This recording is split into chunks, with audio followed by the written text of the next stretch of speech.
ભગતજી મહારાજના અપમાન થતા હતા.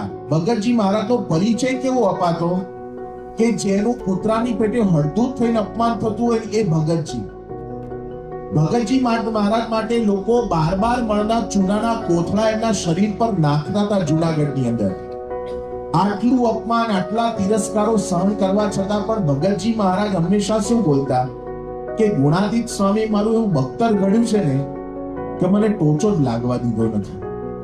બાહ્ય પરિસ્થિતિ ગમે તેવી હતી પણ એ અંદરથી સુખનો અનુભવ કરતા હતા, આનંદનો અનુભવ કરતા હતા. આજે કોક આપણા માટે ખરાબ બોલતું હશે, ખરાબ વિચારતું હોય, ખરાબ લખતું હોય, તમે કેટલાને સ્પષ્ટીકરણ કરવા જશો કે ભાઈ હું સાચો છું, તું ખોટો છે. એને સમય આવશે, સમજાઈ જશે, તમે અંદરથી આનંદ લેતા શીખી જાઓ.